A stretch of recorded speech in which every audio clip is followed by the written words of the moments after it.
Hello, my name is Erica Starhunter, and my final paper and presentation will focus on the topic of Aprende en Casa, or Learn at Home, which was Mexico's digital or virtual education program during the COVID-19 pandemic.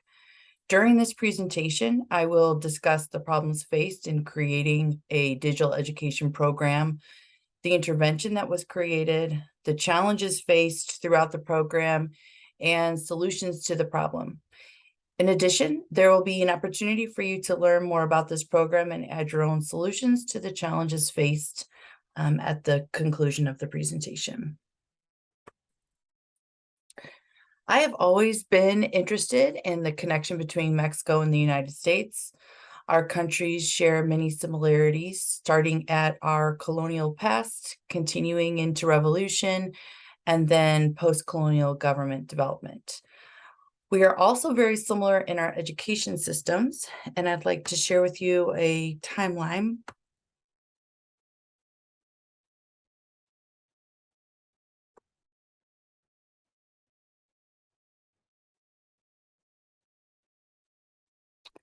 So as you can see, education starts off during this Aztec period with division between the priests and the military.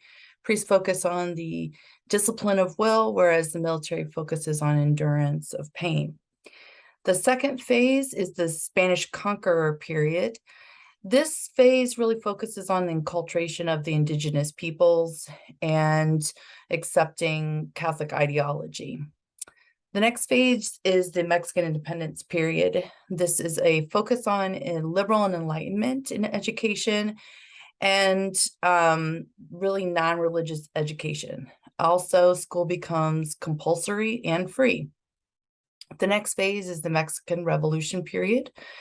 During this phase, we have a lot of indigenous people who are not participating in the education system due to a lack of trust for the government.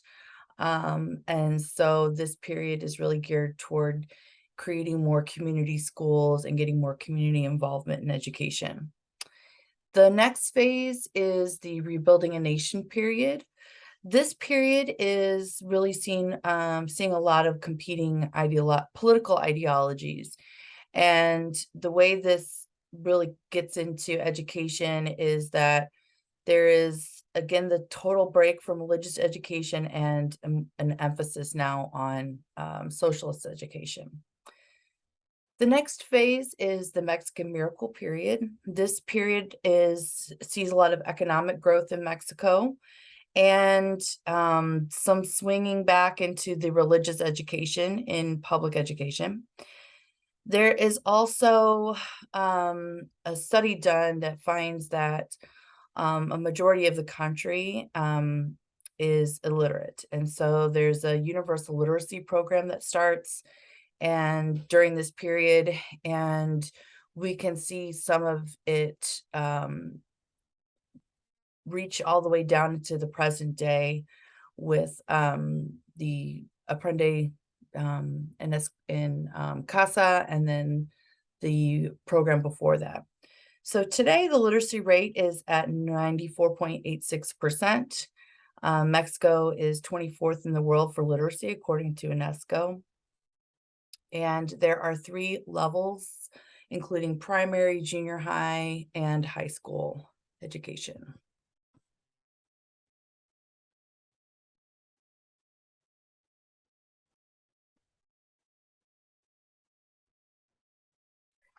In addition, our 2 countries struggled greatly on how to address distance learning during the COVID pandemic.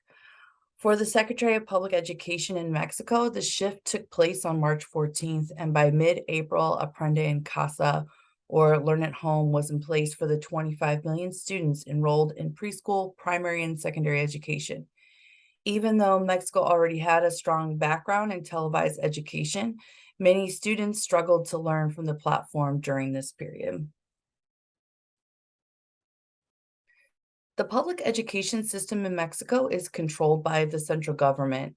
And so it became the task of the Ministry of Education to solve this problem.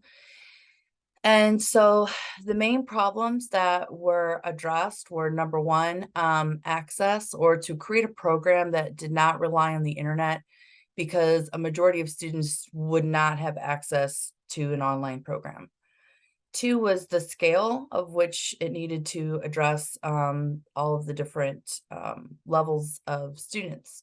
So they had to create a centralized program that addressed the learning needs of students from preschool all the way up to high school, including all of the content areas.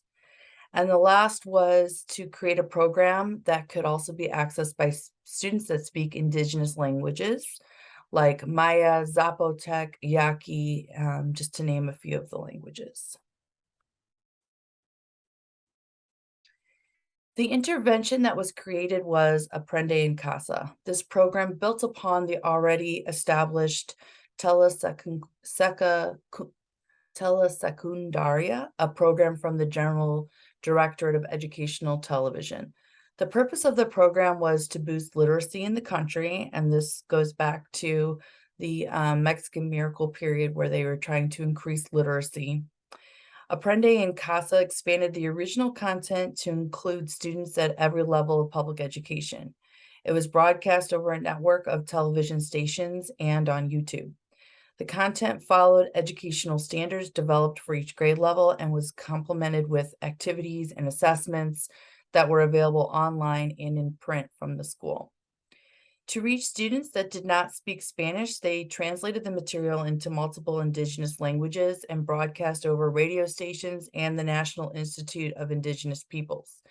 The main focus of the program was to provide pedagogical continuity, expanding its TV learning strategy for secondary education to primary and preschool levels. Its delivery focused on providing equal access to educational resources. A couple of things to point out about the videos. Number one, there is a high production quality for each of the videos. Two, they seem engaging for students. And three, they also include sign language so that deaf or hard of hearing students can access the material. And I'll go ahead and just play a little snippet here. You can look at the other videos on your own when you preview this presentation.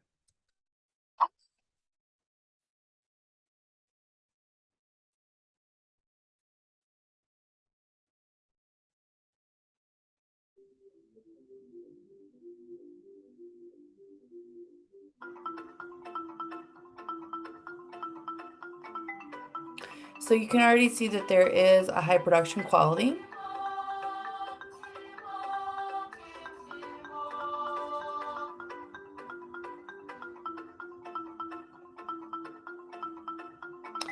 And it says up at the top, it's an English lesson for first graders. Unit 2, Lesson 13. A Day in Acapulco. Identificarán la coma y la conjunción and para describir actividades. So they're learning about English prepositions. Hola. And so they have this cute little engaging puppet. Para indicar la ubicación de las personas. Recordemos. And then you can also see that they have the sign language translation there. It is in front of a tree and between a popcorn stand and Doña Jimena's stand. Go straight ahead until you're next to a hamburger stand. And turn left. Right.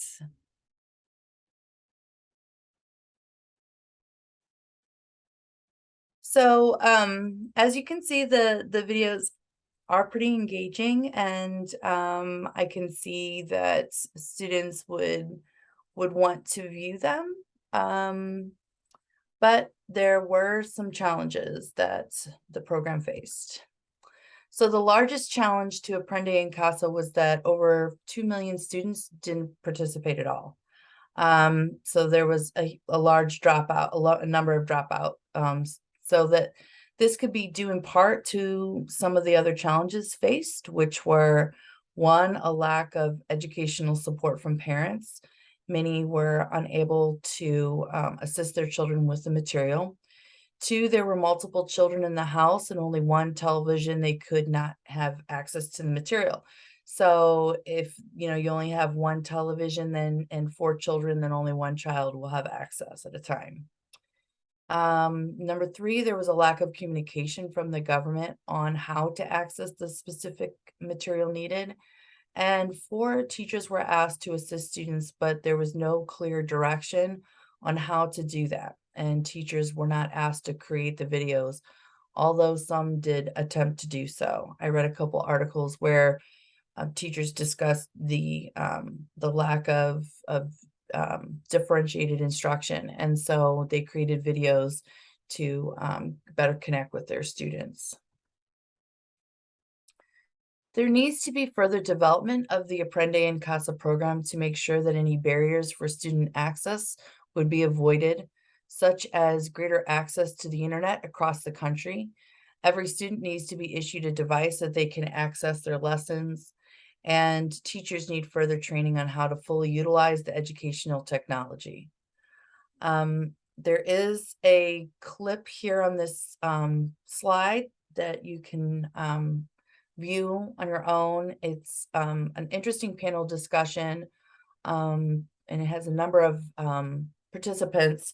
The participant that I'd like to guide you towards is Sylvia Schmecklis and Schmelkes, my bad. And she's the Vice Chancellor of the Universidad Iberoamericano in Mexico. And she discusses some of the solutions she sees to help propel Mexico into the future of education. This is a partial reference list used for this presentation. Please use the sources to continue learning about the digital divide in Mexico. Then there's a Jamboard for us to use to collaborate ideas on how to close the digital divide. Thank you for listening to my presentation, and feel free to reach out to me with any questions in the discussion. Thank you.